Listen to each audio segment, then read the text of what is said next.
It's one of my favorite weeks of the year, NFL Combine Week. We're about to head down to Indy, but first, we got a full episode of the CHGO Bears Podcast coming your way right now.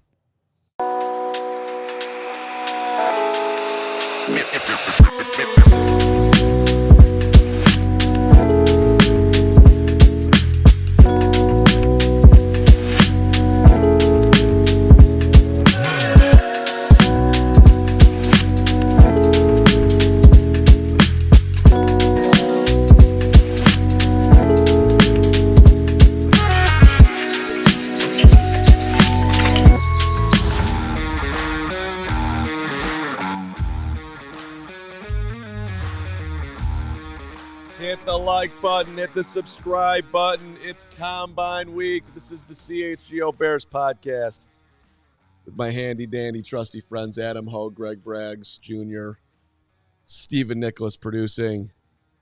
And wow, did I have a weekend watching tape of draft-eligible people that are just going to make the Bears great.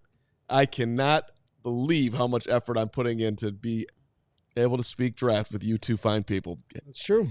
How are you there, Ho? Nice work. So hard right now. I'm just going to look at you and say this. I'm trying so hard right now not to make the point, so I'm not going to do it. You don't need to because I'm going to set you up. No, just that watching highlights on YouTube is not watching tape. Right.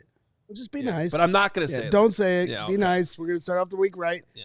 Nice I work. spent the week and watching highlights on YouTube and forming football opinions like a normal person does. Okay. And that's fair. I'm sure there's like guys out there like who probably have the name Greg, not this Greg, who have really delved into the tape and just know a lot more than me. But regardless, my track record of being able to identify talent, it's actually one of the great things that I do. We actually had this conversation pre-show that so Carm, and this is not a criticism at all, because I respect this. Just remember something. Carm spent 8 minutes watching highlights of some running back and made a decision, or Tyler Warren is what it was. And did the same thing with the running backs, came away too. with the conclusion that Tyler Warren's good. Tyler Warren is good. And I've always wondered this. If NFL GMs just did that, because I think they overthink this stuff way too much. Sometimes. If an NFL GM just did that strategy for an entire scouting cycle, would their draft be any better or worse than what it would otherwise be? Well, I don't think it would be much different. Well, I mean, we got a peek behind the curtain last year with the offseason Hard Knocks, which will never happen again because it showed how flawed NFL front offices can be at times. But before we get too far down the road into some of this conversation, you had your mock draft. Hold on. Just a couple of things. First of all, what augmented my coverage this weekend was going to ALLCITY.com and going into our draft guide, which has been done by Fran Duffy. This thing is epic. I tried to tell you. It really is epic. So I watch, I augment, I read, I learn, I have an opinion. How do people get the draft guide? By becoming a diehard. $48. And where do you do that? ALLCHGO.com. If you /diehard. Thank you. I didn't know that. There's links on there. I just I go to ALLCITY. I don't. You can also scan the QR code on your screen if you're watching on YouTube. I did know that. If you're listening to the podcast, you cannot do that because you cannot see the. If I also know this, if you like draft coverage and you want to learn about the dudes, this thing is gold. It's really, really, really well done. I enjoy it. It really is. I've been very proud of our Bears 100 the last couple of years. It's been an insane amount of work. This thing's way better. Oh, we have not done anything like this. But we are going to have a CHGO 100 that we will, our local group here will take everything that Fran's done, add our own spin to it, basically ruin it, and then give you the CHGO 100. That's right. Yeah. That'll be great too. But anyway, that's my. That was a close call. And now let me just tell you one story, and we can get into all things Hoge. There was the greatest general manager in the history of the NBA was a man by the name of Red Auerbach, all right, who built the dynasty that was the Boston Celtics in 16 championships. Do you know how long it took him to figure out that Larry Bird was great? He walked into the gym, watched him for like 2 minutes, left, walked out, and everyone's like, oh, Red doesn't like him. Red knew right away. And I'm not saying that I'm Red Auerbach watching YouTube, but I'm Red Auerbach watching YouTube. I'm right freaking there. I can tell you who's good and who's not good. Thank you. So there you go. You know, to your point, though, in all seriousness, it is one of the reasons why I like getting my own eyes on these guys, like whether it's at the combine, whether it's pro days, whether it's Senior Bowl that I don't really go to anymore, but I used to. Like, I'll never forget Derek Carr and Jimmy Garoppolo were in the same Senior Bowl class, and I couldn't even tell you the other quarterbacks at this point that were in the same thing. Although one of them might have been Dak. I might be getting my years messed up. But anyway, the point is, Derek Carr, Jimmy Garoppolo were way better than everybody else, and it was just obvious. And I was like, Derek Carr is not getting enough hype. I loved him as a second-round pick, certainly, and he's for that value, he's been an outstanding player. I also do believe that you have to, if you're not athletic at all, I don't think you can evaluate talent as much. I think you have to be able to have. I'm not saying you need. I don't agree with that. I just don't think that you get it, like how hard it is to do certain things. Jerry Krause athletic? And he sucked. Did you see him dancing on the bus? Okay. Come on now, we will fight that out right now for the zillionth time. But he sucked. No, you can be. He sucked. Both things can be true. He didn't suck, and he totally effed everything up at the end. Jerry Krause is the type of guy that will look at Charles Oakley and Karl Malone and draft Charles Oakley. That's the type of guy that he is. Jerry Krause is the type of guy that would look at Brad Sellers and think that he's great. I could go through a zillion of them. So that's not this show. But thank God. I'm just telling you, I can look at players and tell you who's good and who's not good. I don't think it's that hard, but I do think it's because I'm an outstanding recreational athlete. Thank you very much. Because you play tennis. So I play them all. Steven, will you please delete the last minute for the podcast version that goes out later? No, yes. Underline that and make it a short. All right. Don't make that a short. Please make that a short. Yes. Will you see what's on the screen there that Steven has put on? You don't have to open up your computer. You can just read that, and I'll answer it. And now, 8 minutes into the show, we'll get into our opening segment. It's called Why the NFL Combine Matters with your handy-dandy trusty podcaster, Adam Hoge, who's going to lay it out for you why this week is damn-ass important. Hoge. Well, it's more about, like, what actually matters from this week. And unfortunately for those that like watching the combine coverage on TV, which, by the way, the NFL Network, I think, does an extremely good job of covering an event that has so many players, so many prospects, requires so much prep to put the amount of, information they put on the screen and talk about Rich Eisen and company. And maybe we'll have Rich Eisen come back on the show this week. That would be a good thing to happen. Would be a good thing. We are friends with Rich now, and we'll get a shower update from Carm. We will. I listen to Rich in the shower. He loves that. But the reality is, like, most of what happens down in Indy that matters is stuff you don't see on your TV screen. The medicals really matter for these prospects. We talk about this every year. It's kind of a ridiculous process, but they go through 32 physicals. Yep. Which I think is something that can and should be fixed. Wait, what? Yeah. 32? They have to be seen by every team doctor. Oh, okay. I got it. Can't just do one. Right, you can't just have one like universal thing. Seems like something that, which is why who was it? Marvin Harrison Jr. last year skipped the medicals. Are you telling me they got to give? Right? Does that mean they have to give blood 32 times? I don't know about that. I would hope that there's, at least when it comes to the blood work, 32 rectal examinations. Is that going on? That seems like a lot. Well, that's what a physical is. Respect the one shot. I am this close to voting you off this show today. Penalty box. Yeah, penalty box. Go to the penalty box. We're starting that right now. No, we're starting that right now. I can't. Even though we don't have the penalty box. No, go to the penalty box. Walk. Because of rectal? Okay, anyway. Yes. What's the penalty for not going to the penalty box? Ejection. Yeah, from the show permanently. Whoa. Which would make a lot of people happy. It definitely would make McCoy happy. McCoy might have passed Pizzatola. Pizzatola's best day. Please don't let Bears Reddit hear what you just said. Meetings. The meetings with the teams matter a lot, right? They're only 15-minute segments, but it's an opportunity for these guys to really make an impression on these teams. And then, I don't want to dismiss the drills completely because we're going to talk about this a little bit later on in the show, too. I think it varies by position, but typically for every position, there is one drill that I actually really do care about. Mm-hmm. I think it's important to keep things in perspective that it shouldn't just be an end-all, be-all. But let me be honest, I want to see Caleb Johnson's 40 time this week.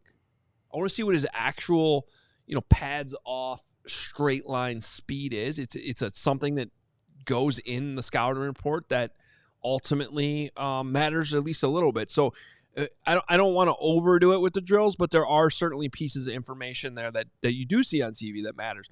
And then I think what sometimes gets lost on all this, because it's the scouting combine. It's about the prospects that are there, all this stuff. But it is such an important week setting the table for free agency and setting the table for trades. Yep. That you have this whole informal sort of back channel, but not even really back channel conversations that are going on between teams and agents to kind of set legally they're not supposed to be exchanging numbers, right? But you still get a good idea for, all right, what teams are interested in your player? What are the parameters loosely that we're looking at? And so all that stuff goes down this week in Indy. And on top of all that, you also get Greg, doing Greg things all week. I'm very excited just to do. Hunting down. Yeah. Hunting or Whoever haunting. Will speak Haunting's to me. a good word. Yeah. Whoever will speak to me. No, it is a lot of fun. Yeah. And to your point about the teams talking, we have last couple years, the Bears have had the number one pick and teams trying to trade up. And so, this year we don't have that as Bears fans, but at the top of the draft, are those teams going to take a quarterback or not? If not, there might be teams there. You're going to hear chatter from other teams in other cities about potential movement to move up. The combine is an exciting time. We all certainly enjoy going to the Super Bowl. There is important aspects to what we do as a company and a business and the people we get to see there from a media and celebrity and athlete standpoint. That is awesome and important. But the combine to me is another level. No, it's not in some amazing city like New Orleans or Las Vegas or Arizona. It's in Indianapolis. But that's where the work is getting done. That's where every coach, every player, every agent, everyone is there from the NFL landscape. And then on top of that, obviously you have all these different media members and different people, former athletes, and they're all just kind of a little more closely put together as opposed to spread out a great city like New Orleans or Las Vegas. So for me, it is just a hodgepodge of just an opportunity to really get yourself out there and talk to some people and learn things that are going on. So I'm certainly excited for that. To me, this is an opportunity for me to become more educated on what's going on. And then when you're actually talking to these players at the podium, some people think that that's a small thing. Yes, you can evaluate them in the drills they're doing at Lucas Oil Stadium, but to be able to talk to these guys and hear their authenticity, hear their knowledge and their feedback, that's to me one of the biggest tells, because you can watch the tape, but then you have to combine that with the personality. And we don't get the background that these teams get on these players. So when we're doing evaluation of who the Bears should draft, they have way more extensive information on who they've dated, who they're friends with, what they've done in their life. We don't get really any of that. What we get is a moment to talk to them in person, face to face, and see how they react to things. Roma Dunze had a great showing last year. There's been some different instances where I've been impressed with guys like Jordan Addison, Tank Dell. And so for me, that's what makes this week special. Also, important press conference tomorrow, historically. So tomorrow, and we'll be there for it. Ryan Poles speaking to the media. We'll also hear from Ben Johnson.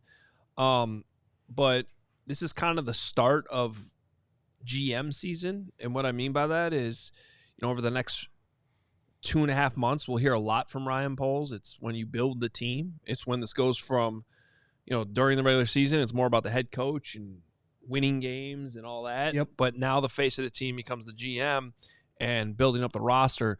And this is always the press conference in Indy where you usually get some news. So last year, for example, we kind of had the situation with Jalen Johnson was the big headline, like franchise tag, and it kind of gave us some idea.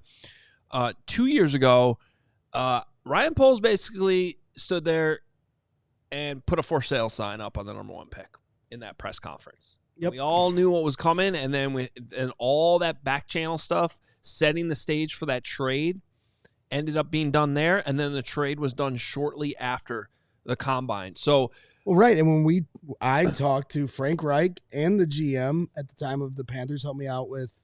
At the time, 2 years now. Yeah, so, no, so he's much not has there changed. anymore. Cause I'm sorry. Well, regardless, now. talk to the GM of the Panthers, talk to Frank Reich, and when we asked them directly about Scott Fitterer? Yep, Yeah. what you see in a quarterback, through their answer, you could essentially hear that they were trying to trade up because they told me directly that they were looking for a young quarterback, that a veteran quarterback like some of the ones that were available at the time may not necessarily be on their radar. So like to me, that's where you can start connecting the dots through the access you have. And if you ask good questions, then it can kind of start to formulate where you can kind of see a roadmap. And as we're going to talk about here in a moment, there's already been some movement for the Bears on roster moves, and those are the things that kind of lead you to the trail of where Ryan Poles is going to go this offseason. Right. There's news coming out late Friday that we'll talk about here and sort of play it forward with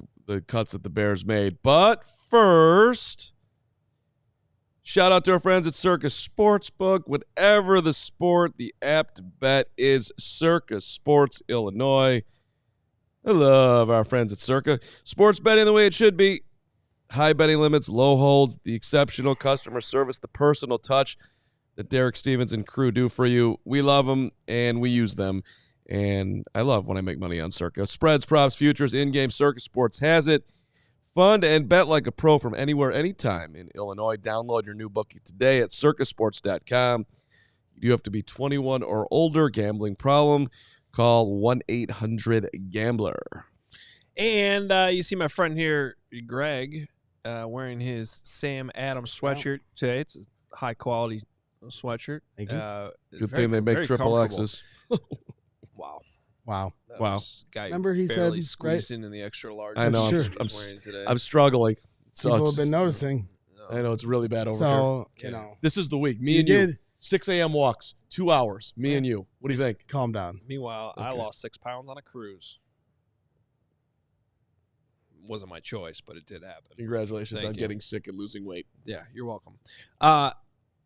Regardless, as good as that sweatshirt is, they have a beer product that's even better. It's called Sam Adams American Light. It's sitting here right in front of me. Light beer just got better, clean, crisp, super easy to drink. There's no gimmicks, no fluff. It's just a good American light beer. It's not your average light beer. It's brewed with 100% American-sourced ingredients from local independent farmers. Light beer that's made the right way. Light beer shouldn't feel like a compromise. It's an American classic, so smooth you'll want to crack open another one. And it's always Sam season. Light beer just got better. Grab some Sam Adams American Light, available now at select Chicago retailers. Must be 21. Please drink responsibly. All right. As we move along, the Chicago Bears on Friday made the bold decision to tell Gerald Everett that whatever idea they had in bringing him here on a 2-year deal, along with Shane Waldron, it didn't work out. And they also told DeMarcus Walker that you were a good citizen. What's I don't know. Is he doing a competition to see how slowly he can talk? It's like Jesus take the wheel. It's just one of those things. Let me set this up. Gerald Everett got cut. Everybody knew that was coming. It would have been idiotic not to. They somewhat controversially or surprisingly, I don't know if it's a complete surprise, but a little bit more of a debate, released DeMarcus Walker on Friday too, which I find interesting. And ultimately, I just think it's about two things. One, you do get the cap savings. And with these moves, they freed up like another $10 million plus of cap space, which is really what this is all about at this point. So $75 million in cap space, which is where the Bears sit right now. I think with Walker, it probably just comes down to a scheme fit plus money savings. Plus, dude, when you change the head coach, you do change the voices of those in the locker room. He was one of the 8 captains, I believe, right? Or was he not? I don't even remember. There's too many. He was on the leadership council. Well, half the team was on that. No, I'm making that up. I don't think, Greg was on the leadership council. Yes. I don't think that he was, but Okay. whatever. Let me go back to my long-winded intro of the great contributions that they made. What was your favorite part of the Gerald Everett era? When he played more than Cole Kmet the first week for no reason. Yeah. As Cody would say, the friends we made along the way. Yeah. How about you, Greg? Huh? You have any favorite moments from DeMarcus and or Gerald? Well, Gerald Everett looked great at training camp. He did. He looked great. Do you remember? Not really.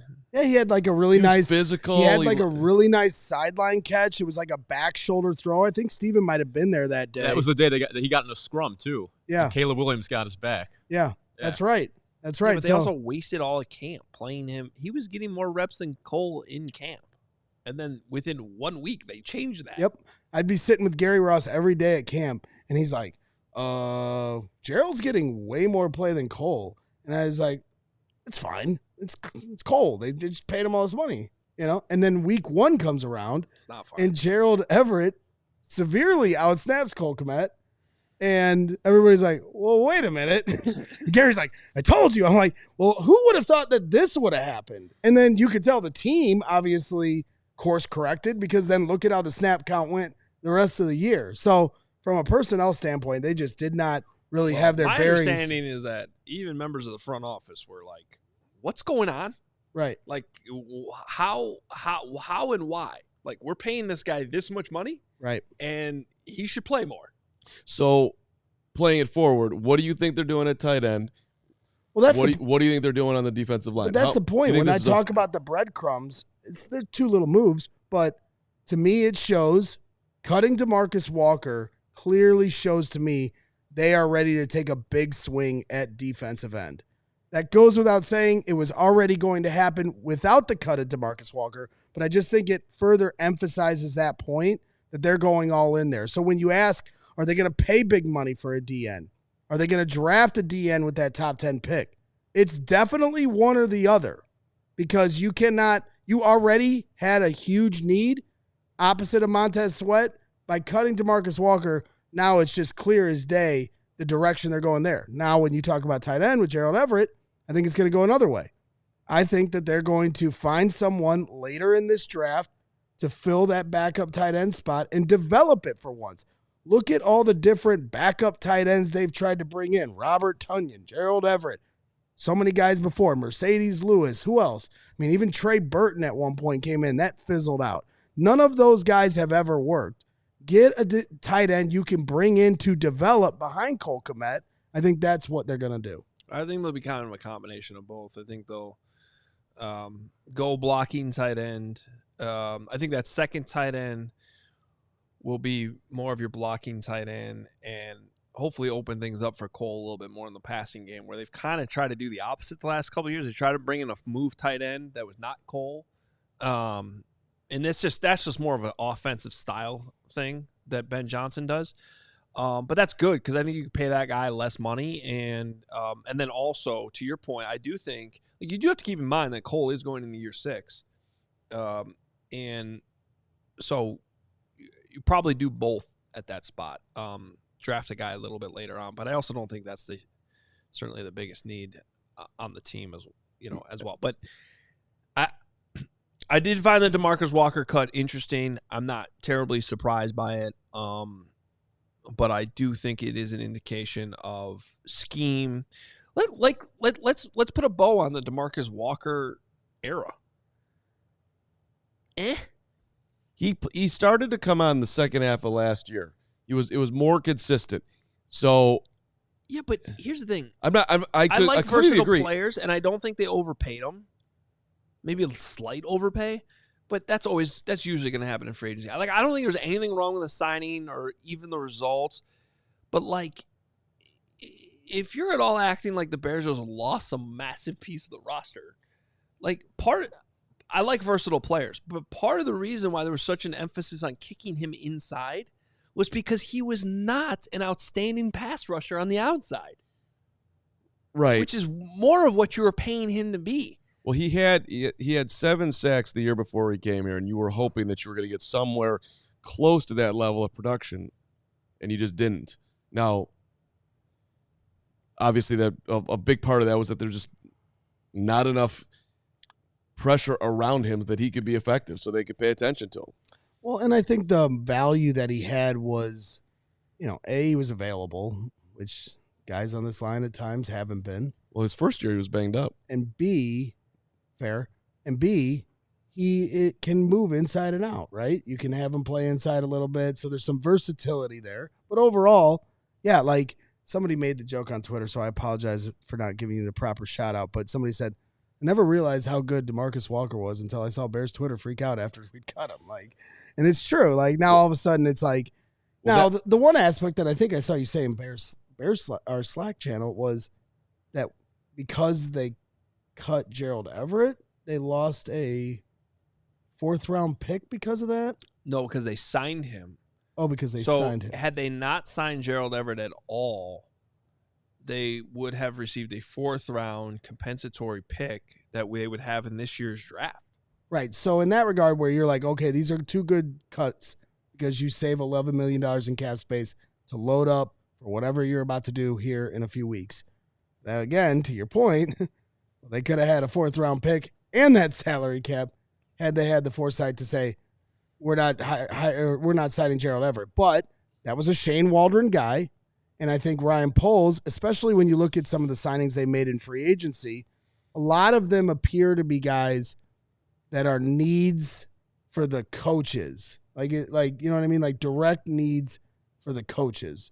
Like Gerald Everett was a clear one, right? So, listen, Ben Johnson's known to be a tight end guy.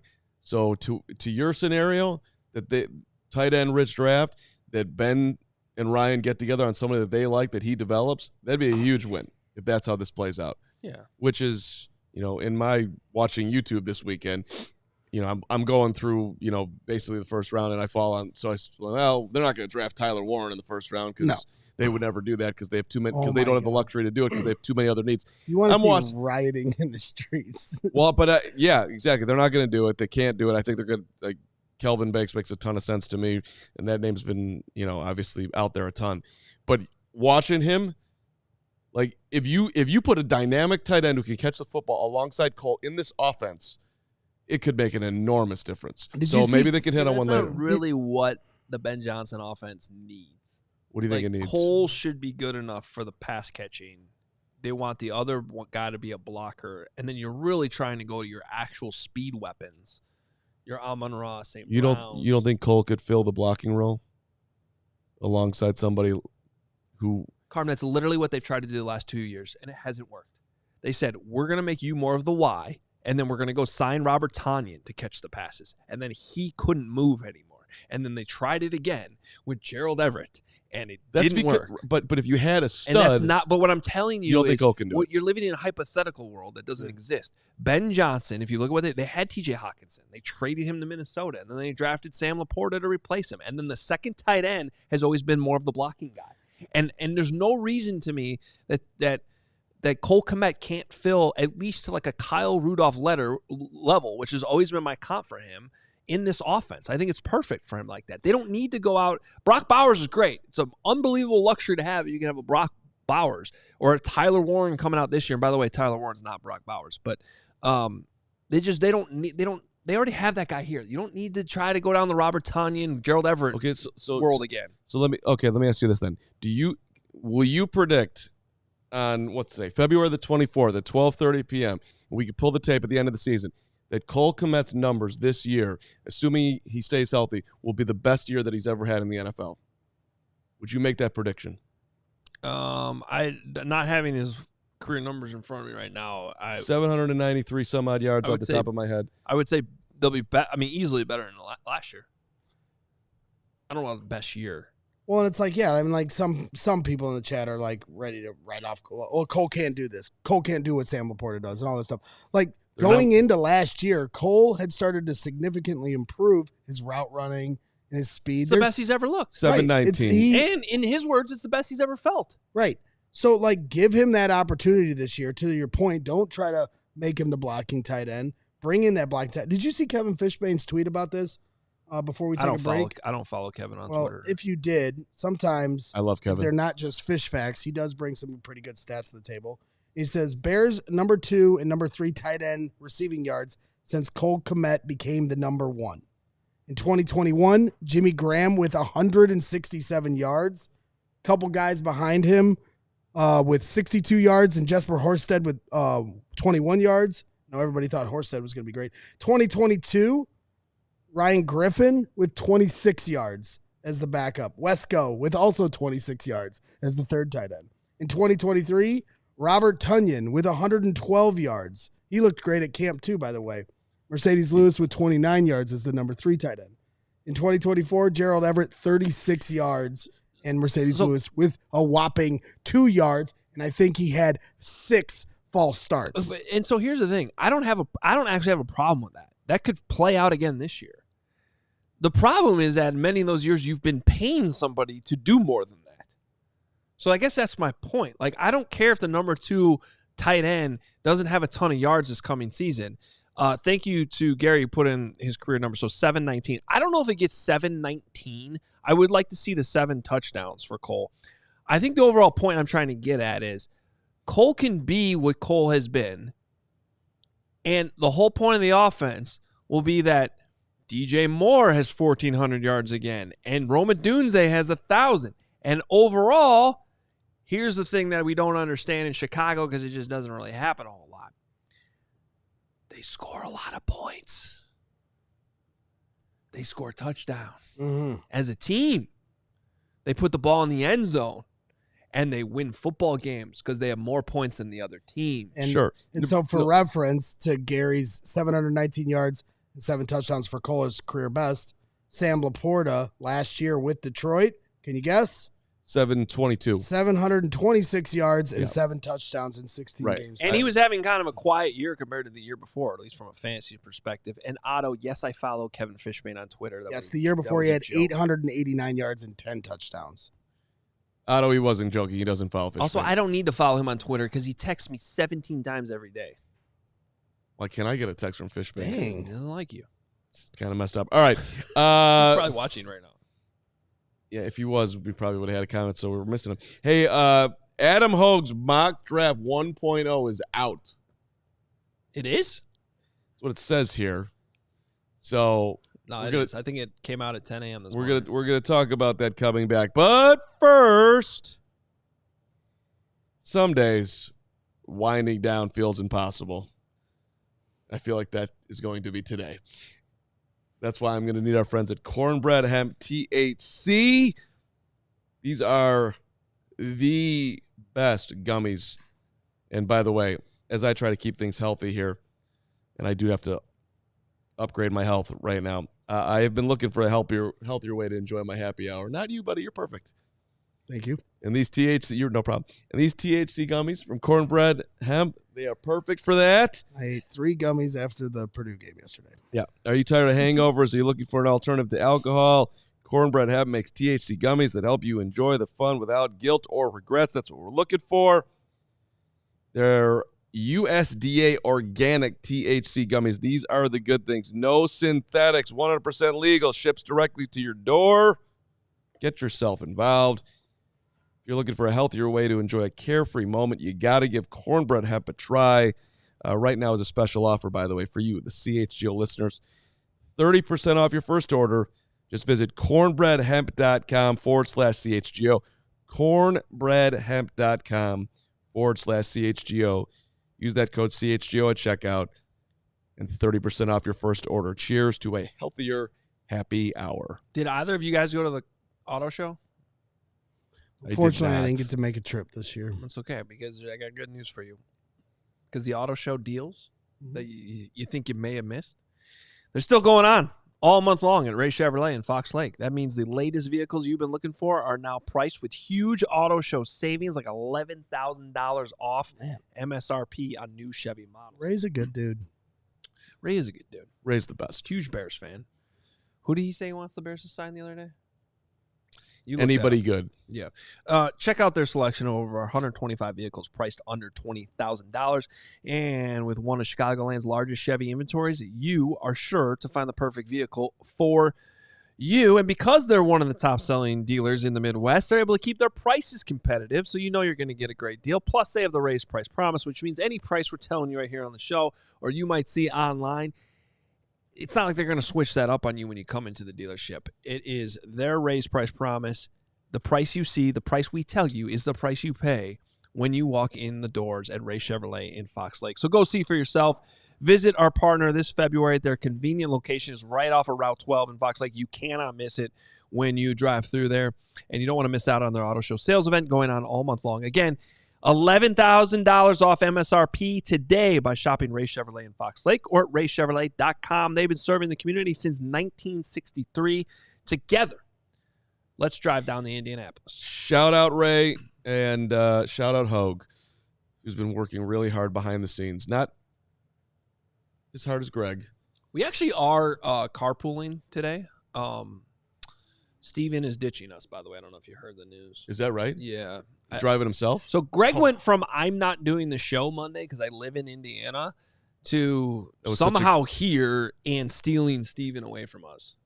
Oh, so he has a friend to drive with. So I think he came here just to pick up Steven because Steven correct. didn't want to drive in my car. We That's were correct. actually talking about this on the way down, the amount of time that Greg and Steven are spending together, and we don't think it's healthy. But good luck on the drive. I actually think it's very healthy. I just think they might be taking over the company together. And we're worried about Steven. Everything you just said is true. yeah. You gotta do that. They have their own suite in Indy, the two of them. It's romantic. And all they do is just talk to each other and yell at each other and love on each other. It's Motivate. Yeah, it's really it's adorable. All right, but nobody cares about that. What they do care about is your mock draft 1.0. I don't know if they care about it or not. I care about it. Some guy told me that it sucked. Who told you it So, sucked? I don't know. The guy that always responds to all my mock drafts. Oh, he didn't like it? Is it Greg Gabriel? Oh, probably. Oh. I don't know what that is. So we thought, all right, so first of all, the mock draft is available to you in two different places. One, it is on our website to diehards for more written analysis if you like to read. So Greg won't be reading it. But if you do like to read, it is available for you there at allchgo.com. It's also available on right here on this YouTube channel. So when the show's over, if you want to just get the in-depth analysis of all the picks we made, it's there for you too to watch as what we call a VOD. Carm, that means video on demand. Right. But we thought I more want to get your guys' reaction. Chat too, whatever, but we thought we'd put it on the screen here. So if you did miss it or you want to hear more about it later, I kind of teased this last week. Will Campbell as the pick at number 10 with the idea that we're one of the guys we're going to be looking at this week. What's the arm length? How does that measure out? Can he play tackle at the next level? I believe he can, but I also think he can be a plug-and-play guard right now. And that allows you to buy some time with Braxton Jones. Or, because I feel like we keep forgetting this a little bit, Braxton Jones did suffer a significant leg injury at the end of the season. So whether or not he has any setbacks in the offseason or anything like that, something we needed to watch for. And so maybe he's not ready, and Campbell can play tackle. Anyway, I love him. I think he has very few flaws. The arm length will be something, but 3-year starter at LSU, team captain. So what do you guys think about me going there with the first pick? Well, I hate to play the just comparison game because it's just such a very surface level way of trying to explain a pick, but it just feels very much like Peter Skoronski all over again. It feels like this guy who solid tackle in college, everyone's saying his arm length is too short, really good dude. That's why I want the exact number. Right. And then he's going to be a left guard. And, like, how has Peter Skoronski done so far in the NFL? Like, if I'm drafting top 10, and this was the same thing I applied with Darnell Wright, was I don't have a problem drafting Darnell Wright. They needed offensive line help. But if you're drafting a right tackle in the top 10, he better end up being one of the best right tackles in football. So if we're going to draft Will Campbell, and you can't guarantee me that he's never going to slide out to be a left tackle, he's going to be a left guard, then I need him to be one of, if not the best left guard in the NFL. And I just think that's a tough sell to me. And when I look at the landscape of the first round, it appears to me that there's better value with the defensive ends and the defensive linemen. And I like a little more of what I see from the interior offensive linemen in the second and third round. So just from a value standpoint and supply and demand standpoint, I don't know if I want to go left guard at 10. If he ends up being a left tackle, what do you want to go? What do you want to go at 10? If I mean, we're going to talk about this later, so I don't want to spoil it too much, but I'm looking at defensive end. Okay, fair enough. Personally. Fair enough. Why do you like Campbell more than Banks? I just think he's better. Okay. I think he's way more athletic. I think. Okay. I think I think he's going to test really well athletically this week. I want to see more Banks though. I like Longhorns. Right. I like Texas. I mean, I like players that come out of Texas, so there's nothing wrong with that. This is one of my favorite parts about doing a mock draft. Just because I pick one guy does not mean I hate the others. Well, but they're both going to be there in theory, hopefully. Yeah. And here's another thing. Yeah. And I make this very clear in the first mock draft every single year when the written version right away. This is a fun exercise to all learn about prospects. Correct. Okay, so I'm going to be honest with this. Part of the reason why I didn't go Banks is because every single mock draft I feel like I've looked at has the Bears taking Banks. Right. They don't need Adam Hoge to come in here and do that again. Here's a different prospect to learn about so that we can learn more about more prospects. Because I don't do this to be like, I'm predicting that this is exactly what the Bears are going to do. In fact, I usually predict they do the opposite because they screw it up. Yeah. And I think the prediction holds more weight as we get really close to the draft. And as we got close to the draft, the last few years, especially the Darnell Wright pick, you and Corey and others were all over it as we were like, Right. That's when we get a week out of the draft or anything, I will make a prediction, an actual prediction on who the Bears are going to pick. Right. And 2 years ago, that was Darnell Wright. Yeah. We don't even have free agency at our disposal yet.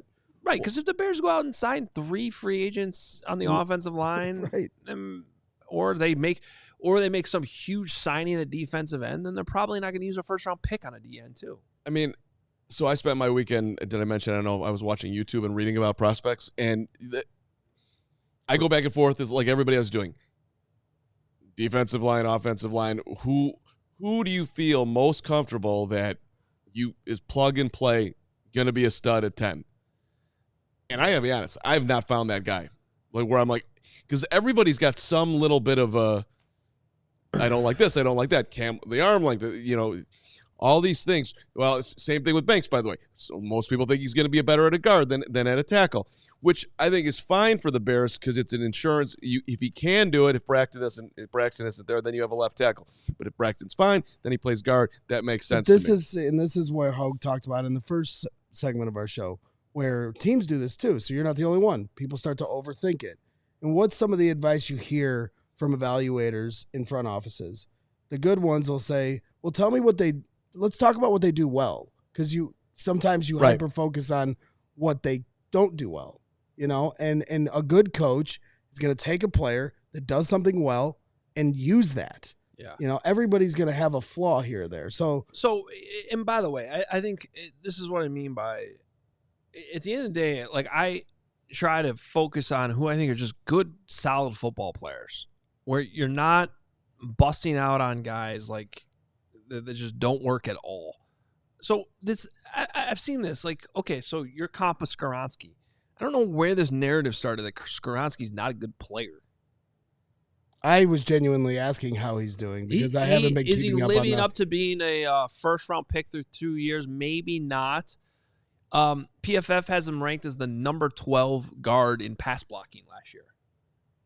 How many guards does every team start? That would be 2. Okay. So 64. So they're saying top 25% in the league. So that makes him a pretty damn good starter. Right, but he's not Quentin Nelson. No, but he hasn't been Quentin Nelson yet. And I honestly thought he'd probably be a little bit closer to that. But I've also said many times, and I probably said this multiple times that year with Skoronski, Quentin Nelson to me is the most dominating offensive lineman I think I've ever looked at going into the draft in the 15 years I've done this. Like, he was just mauling dudes. It was so obvious that you're like, if I draft this guy to play guard, because he wasn't a tackle, he was a guard, but he like probably is going to go to the Hall of Fame. All right. Right? So let's go down the list a little bit here and just take a peek at 39 and 41. Yeah. So you can pull that back up, Steven. That's awesome.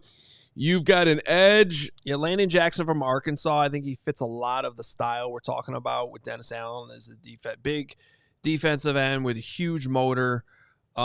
He's not going to test out of the chart, out of the waters as an athlete, which is why I think he'll fall to the second round. If he did, because he's got everything else, then you're talking about, a first round pick. So that's where I have him there. Will he be as fast as Carm as he ran off the set? You just pulled at Carm though, because no one knew that. No, I know. Well, I purposely did that. I bus tossed him. Yeah. No, I did that on purpose. That's a good point. Sorry, Steven, I don't have my list in front of me. So, well, here's a little bit more. So he's 6'5", 277, 6.5 sacks last year. If you watch his film in Arkansas, he's just one of those guys. He's just constantly going. You can tell he gets pissed off too when he gets stopped, and then like the next rep will be even better. So I like that competitive fire he seems to have. I thought about the Sawyer, the Ohio State kid. Yeah, it's just he's a little bit undersized compared to Jackson. So what do you think about his speed? Who, Jackson? Yeah, Jack Sawyer. Oh, Jack Sawyer's speed? Yeah. I don't know. It just didn't. I don't know. But see, that's a guy who I think has a high floor. Like, I think he's going to still be a solid pro. Right. It's just the way he plays. Like Let's see. Who do I have next? I don't even remember. I don't have it in front of me. You had the running back Caleb from Johnson. Iowa. Everybody's going to love this pick. one. Hope he's still there. So here, just to be honest, I don't necessarily love the idea of using a second-round pick on a running back. But, look, there's exceptions to everything, right? So would I like this to be another defensive tackle or offensive tackle or something like that? I just think there's a lot of good running backs in this class, but I think to me it's more of a top 2. Like, there's Ashton Genty, obviously. I think for me, Johnson's number 2. I just think he is, and he's exactly what the Bears need at the position. He is a decisive, one-cut, get upfield. He's got good patience where he can. I was watching this Washington game right before we came out today. I don't even know how he sees some of these holes that he ran through for 12, 13, 14 yards. Right. So he's a very patient runner, and then once he makes his decision, he gets upfield. So I think he and DeAndre Swift could work really well together because they're very different backs, depending on what you want to do, which plays you want to run, different parts of the playbook. So I watched a lot of Caleb this weekend. The dude's flat out intoxicating, because he's fast and he's so smooth. And I was texting with people who watch Iowa all season long and know the stuff. Give me a comp for Caleb. And the comps that I got back, I mean, you get insane comps when you think about what he could be. So I got Eric Dickerson, I got Terrell Davis, poor man's of that ilk. Right. But like, you look at him and it's like he's almost like a bigger Emmett. Like Emmett's just like, okay. So you've got me, but then I watched both. Well, Ashton said that he was a better Emmett too. Right. When he was at the Super Bowl Radio Row. So that's what who do you comp yourself to? Well, I think I'm a little bit better than Emmitt Smith. Well, that's what happens though, right? Your comps are always ceiling comps, right? Yeah. Really, really high ceilings. I mean, But he's fun to watch. There's no doubt. I mean, overall, I do think the running back discussion is going to be interesting to see how Ben Johnson and Ryan Poles attack that position. The thing everyone's going to be looking at for Caleb Johnson is going to be his 40 time. So a lot of people are guessing he's going to be in the 4.5s, but based on his top speed last year, which he hit 21.2 miles per hour, you could kind of project that outside of pads, and he should be in the 4.4 to 4.5 range, and that would be big for his draft stock. And if I see that, then I'm good. I'm good here at 41. You know, that is one of the biggest numbers that I do want to see checked this week. And where that 40 time comes. I think I looked, and I think it was like it would have been the 23rd fastest top speed in the NFL last year. So I mean that's pretty good. That's up there. A couple more guys I'll single out. I'm not going to go through the whole thing, but if you're looking for kind of a smaller school guy that maybe can get some value in the third round, Darius Alexander from Toledo, defensive tackle, good size, 6'4", 310. I think that he, as a 3 technique, he actually outplays that size too. Great get off, which is really, if they're going to go get another 3 technique, I need to see better get off. Like somebody needs to fire off the line and get upfield and get disruptive. The problem with him is this playing in the MAC. The production wasn't necessarily jumping off the stat sheet, but he had a great week at the Senior Bowl against tougher competition. So somebody to keep in mind there. And then from this point on, look, 5th round on down. Jimmy Horn from Colorado. I know Steven liked this pick. I think like a lot of people watch more Colorado football than usual the last few years. 100%. And they had some good wide receivers. Horn always stood out to me.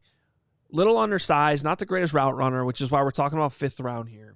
But instantly, he's going to give you return value as a kick return and a punt return, and he can be a gunner too. You got to be replacing Tyler Scott on me, just like that. Anyway, and then last couple picks. Look, it's the 6th, 7th round. I want linemen. I want more linemen. I'm going to keep taking swings at linemen. So you got your token Wisconsin pick here, Jack Nelson, Jack Conley, Boston College connection for Ryan Poles, and then Johnny Walker, which let's be honest, his name's Johnny Walker. Great name. And I was drinking Johnny Walker while I did this mock draft. Conley's a great name too. I was not drinking that, but probably Angels Envy maybe. They did not have a prospect named Angels Envy.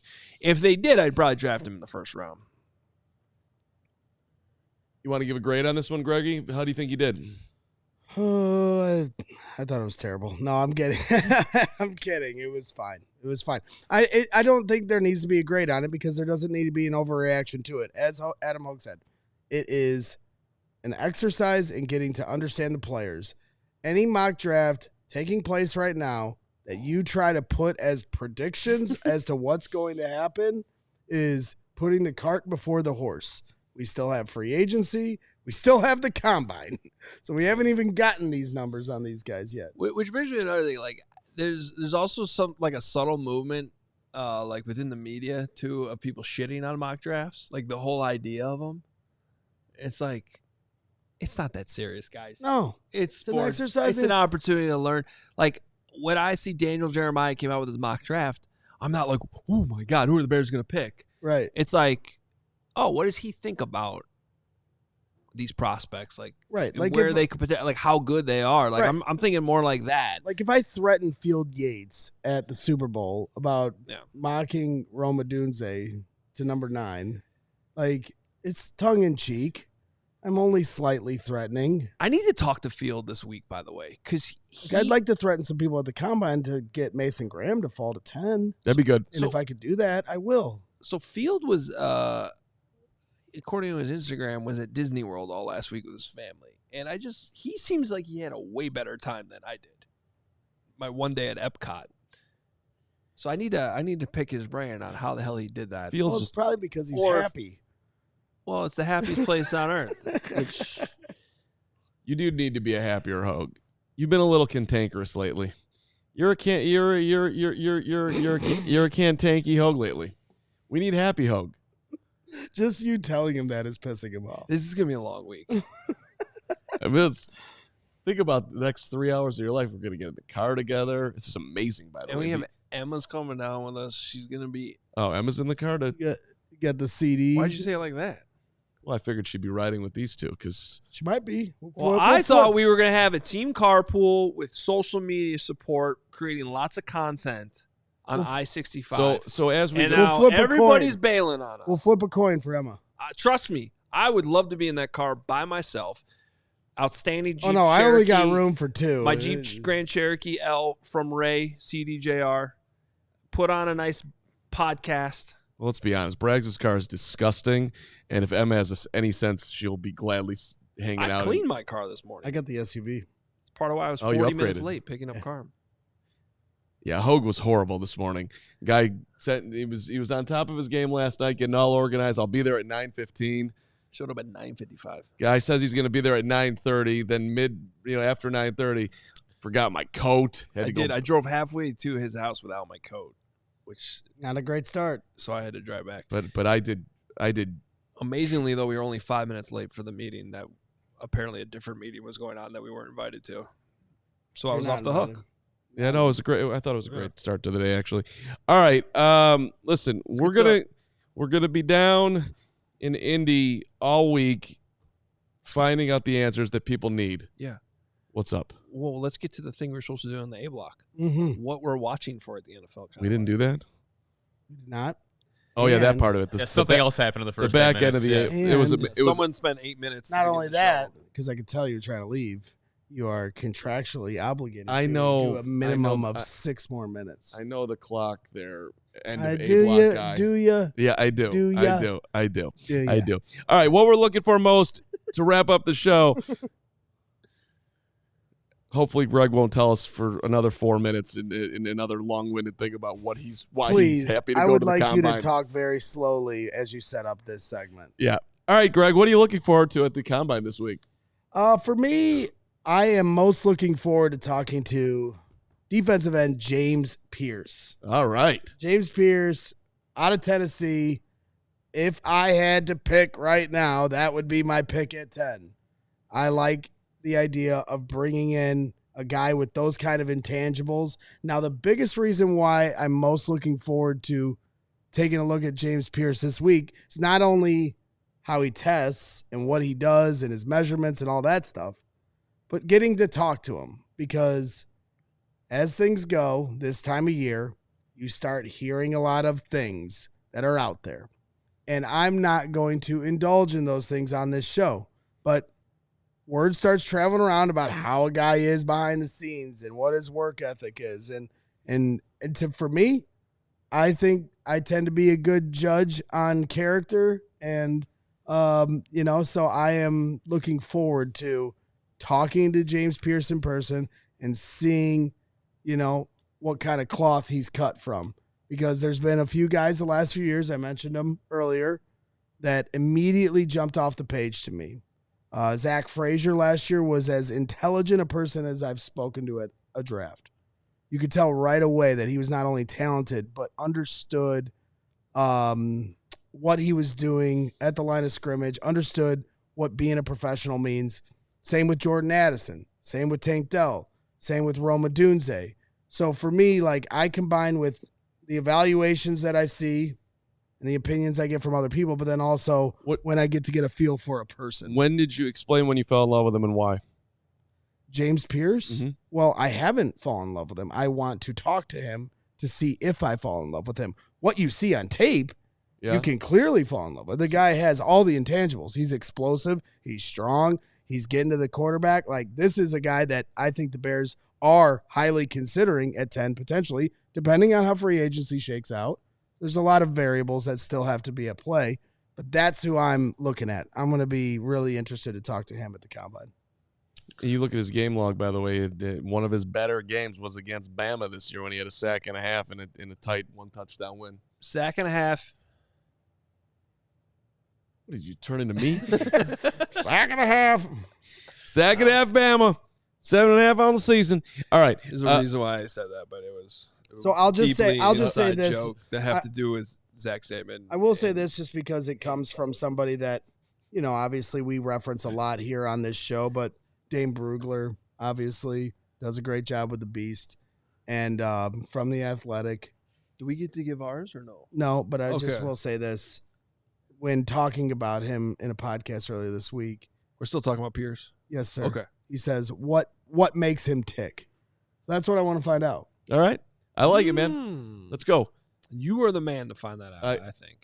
They end up drafting somebody who can get to the quarterback. You won't hear boo from me. It's completely fine. Yeah.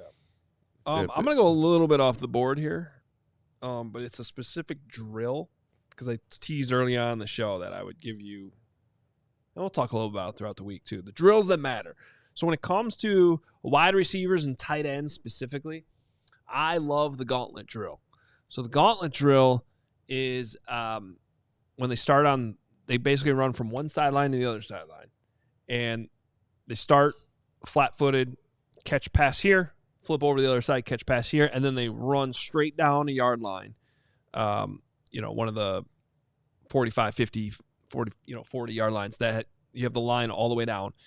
And you're constantly catching passes from your left, right as you're running, and part of what they're judging is how straight can you stay on that line, right? The reason why I think that matters so much is because so much about playing wide receiver is about where you're at.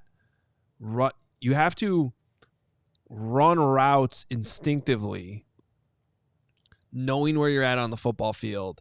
It's kind of like playing basketball. You can't be looking down at your dribble the entire time, right? You have to have your head up. So, yes, you can briefly be like, oh, I have to cut at 10 yards. What's my landmark? But the point of this drill is as you're running down this line, you don't have time. The balls are being fired left, right, left, right, left, right as you run straight down this line. You got to just know instinctively how to stay on that line. So it is one of those drills where I think the tape really matters. Like I always record the combine. I don't go back and watch it all because it's way too much coverage, but that is one drill I watch every single year. And I think you can instantly kind of tell which guys are sloppy, not only with the running of the line, but also like catch the ball, damn it. Like this is the NFL combine. Like you better be catching these passes. Like I'm not saying you have to catch every single one, but you do see some guys that really they run a squiggly line and they drop 3 passes. Like, ooh, I don't like that. You know what I mean? So that's one of my favorite drills. So that's one of the ones I'll be watching this week. All right. Well, my guy, we talked about him earlier in the show, and I was thoroughly shot down by Adam Hoge that it's just not a fit. But I like good play. Shirt. What's that? I don't remember this. Well, we were talking about Tyler Warren, and you. I didn't see. No. What didn't you say? He's doing that thing. What thing He did did I? the thing. Never mind. Just tell us why. Tyler Warren's a good player, everybody. I like Tyler Warren. Go ahead, Carm. He did the thing. What did I do? He said he wasn't. He said Hoge said he wasn't a fit. That's not what he said. Well, maybe I got confused, but I'm pretty certain if we go in the middle of the show, I was Hoge lectured on why Komet can't be the blocking tight end, and which made sense. I thought he did a great job explaining it, which takes Warren out of context. So I don't know what I'm missing here. Do you think that Tyler Warren could be a fit for the Chicago Bears? No. Thank you. So All right, my bad. thank you. So I feel like mainly because of where they're not drafting Tyler Warren. Right, in the they're not. first round. They're not. It's not a controversial take. I got it. It's not.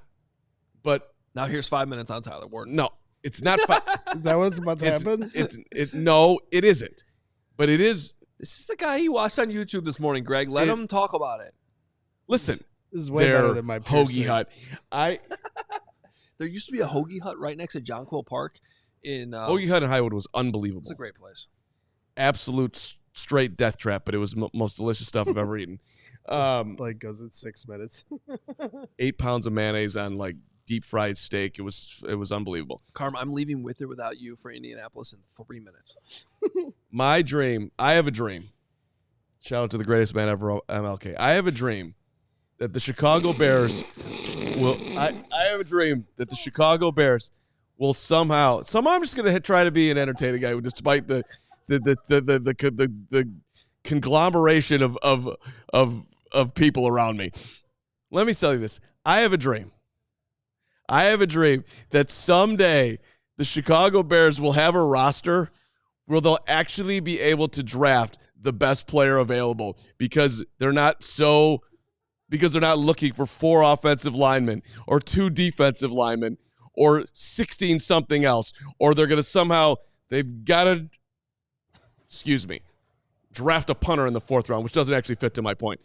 But the point is that I'm looking at great players, and I think Tyler Warren's going to be great. And if they could somehow trade down to get an offensive lineman and him in the 1st round, which can happen, I'd be really happy about it. But instead, he'll go elsewhere because we don't have the luxury of drafting a good player right now because the roster is so devoid of talent that we have to get an offensive lineman. And whether he'll be great or not, maybe he will, maybe he won't. But we need it, so we're going to draft for need because the roster sucks. This guy's going to be great. Can't pick him because we need other things. I have a dream that someday the Bears will be able to draft the best player available because the roster is in that good a shape. Okay, so many things just happened there. Oh, my One of which was we all told you to stop doing that. So you just leaned into it even more.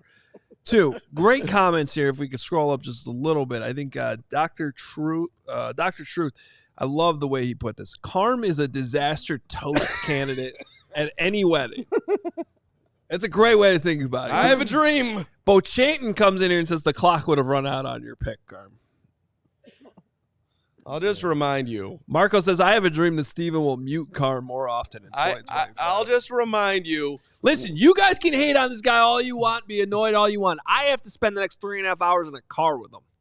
Listen, all of you were better to have heard me today. You, the guy over there in the blue hat, blue shirt, whatever, beige hat, my guy, Greg Brax, my hero. That's definitely Emma, not a blue hat. Steven, and even you, Edward Elric. Don't worry about it. Can't draft a tight end. Really good player because we got 17,000 other needs.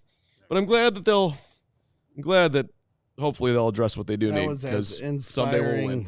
As All about the a player. original. They have no chance. No. It was inspiring. Steven, I'm going to give you homework. When we get back in the studio next Monday, that penalty box thing needs to be up and running. Yeah, I think you're right. Like, it just has to. Yeah. No. We could do Carman in the corner as well. That's a Carm's corner. Carm. I mean, so it's another brilliant. I mean, we did brilliant. Carman Sense was pretty good. It's another brilliant underlining by me. But listen, Bo Chanton. Now I see why Steven wanted to ride with Braggs. He doesn't want to. He's just. I mean, we're getting the equipment ready. He's just going to. It's allowing you guys to leave. It's going to be just about the equipment now, huh? It's going to be an incredible week. We're going to dominate in Indy. If you are in Indy and you see us, please say hi. Greg's buying drinks for everybody. We'll be out and about tonight and every night. You will be. You'll be too drunk. You won't even know. Just ask him for a drink. It'll buy one for you. Super chats, $20 from the greatest, Crystal. Hey, guys, I received my Factor box yesterday. Breakfast was great. Yogurt, pancakes, yum. Eating my lunch, and so far so good. Putting in my meals for next week tonight. Thanks, you Factor and CHGO. Love you guys. Shout out to our friends at Factor.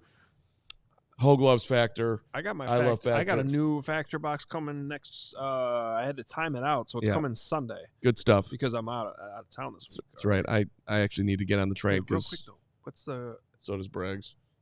Oh, the Factor train. Yes. I'm just giving everybody. What's the code again? Yeah, give the code. What's in Slack? You just saw it. No, I got it right here. It's got the. Let Hoge. We did the extra little. Hey, Factor Podcast is the code. Factormeals.com/Factor Podcast. Use code Factor Podcast. Get 50% off your first box. Bang, bang, bang. Good stuff.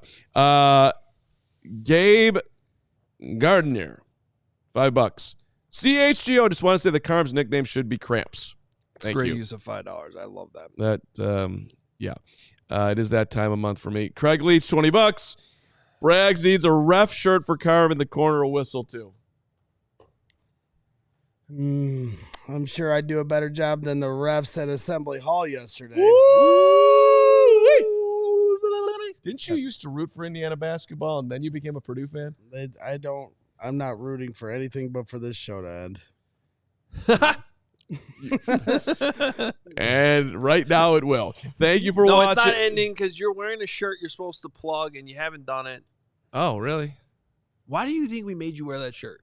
Yeah, get up, turn around, show the backside, solo shot, Whoa. one shot. I don't know about all that. Yeah, turn around. There's a sweet graphic. All right, on the hey, back. we have a St. Patrick's Day collection. Turn around. Oh my God. Shake that ass. There you go. It's a great shirt. And